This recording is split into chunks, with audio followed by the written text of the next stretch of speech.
BLUEY is a show that teaches great family values and is a perfect example of a cute cartoon for kids to watch. But not always. Have you ever noticed how sometimes the characters push the limits all in the name of playtime?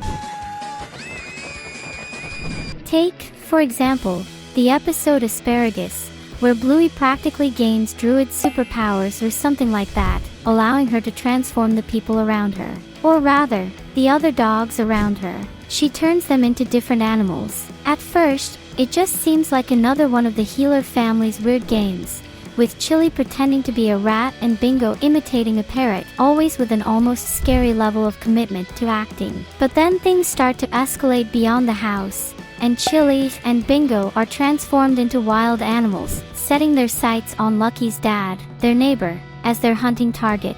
And then they just jump on the guy, start biting him, and pulling at his feet. And the worst part, when BLUEY calls them, they just leave him there without explaining anything. You'd think Chili, as the adult, would break character for even a second just to say, "Sorry, Pat, it's just one of BLUEY's games." But no, not even that.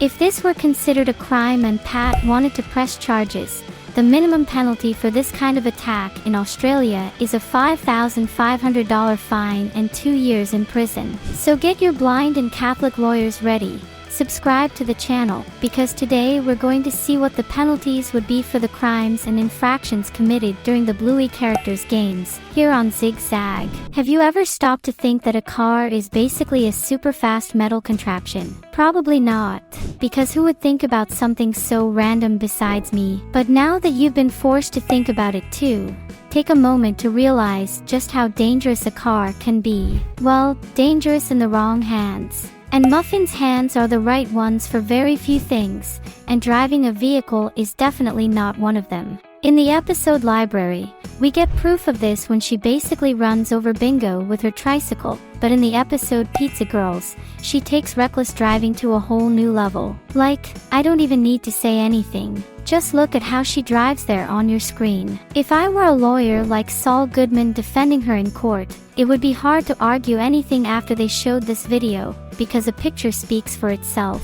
And what would the verdict be? For a first offense, the fine would be $2,000 and 9 months in prison. But we know this isn't her first, since Bingo would testify in court about the tricycle incident. The fine for a second offense is over $3,000 and up to 12 months in prison, plus a 2-year driver's license suspension.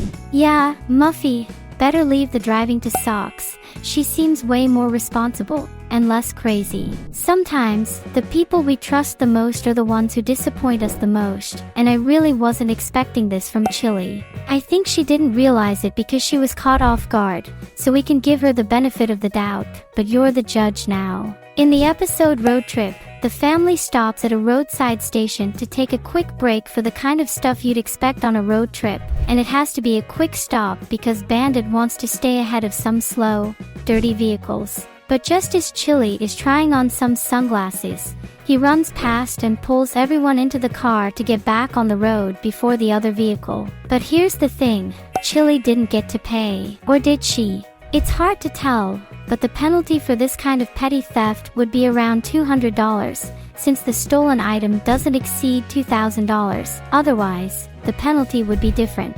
So, what do you think? Did Chili steal or not? Give your verdict in the comments with #steal if you think she did, or #didn't steal if you think she didn't. The next situation is extremely complex, and I couldn't even find a penalty for it on Google. That's how serious it is. In the episode Space, Rusty, Jack, and Mackenzie are playing as space explorers on a very important mission. But Mackenzie, for some reason, whether it's some kind of mental illness caused by the isolation of space, or a loss of hope of returning home, or maybe he ate some moldy astronaut kibble. I don't know, but the fact is, he's acting weird, and that puts the entire crew in danger. He leaves the spaceship and unhooks his safety cable more than once, forcing his partners to leave the ship to rescue him more than once. Dude, in space, this could cause some irreversible problems, because they can't just call for help out there. They're on their own. If they lose Mackenzie, How are they supposed to explain to his family what happened when they return to orbit? What will the official report say once NASA's damage control kicks in? In what ways could the story be twisted? And who knows, maybe even turn into an extremely complex diplomatic dispute that takes years to resolve.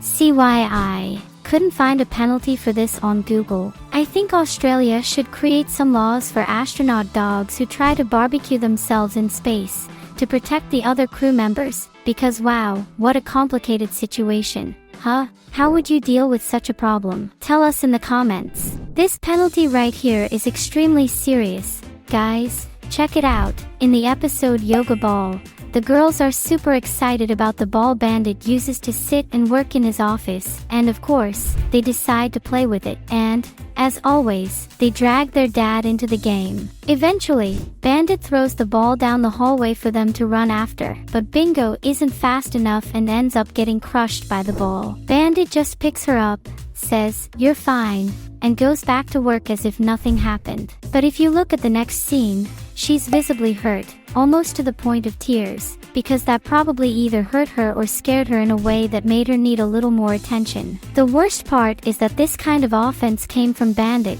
the ultimate super dad of the series. This just proves that even the best of people aren't perfect, right? Well, the penalty for putting children at risk can be at least 5 years in prison. Can you imagine? Chili locked up for 2 years for stealing those glasses, and Bandit locked up for 5 years for squashing his daughter.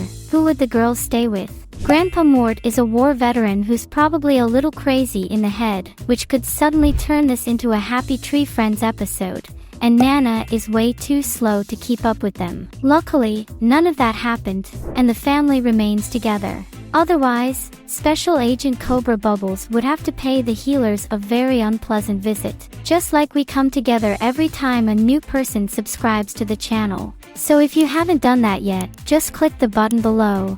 And don't forget to turn on notifications too. In Australia, disrupting vehicle traffic without authorization is considered a serious offense, subject to penalties that vary depending on the state or territory where the violation occurs. Sanctions may include substantial fines and, in more serious cases, criminal proceedings that result in prison sentences. For example, in New South Wales, intentionally obstructing traffic can lead to significant fines and even imprisonment, depending on the severity of the offense.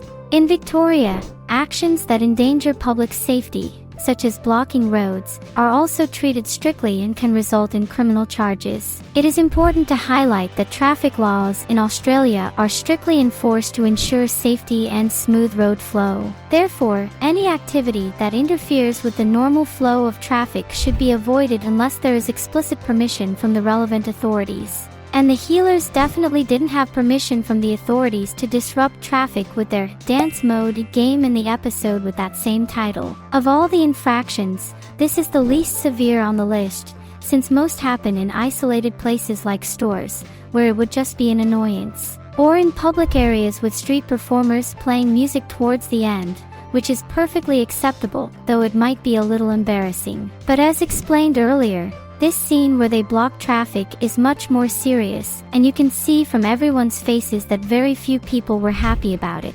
And let's be honest, it's super annoying when people disrupt traffic, right? But better a bunch of crazy folks dancing than people gluing their hands to the pavement to protest something useless.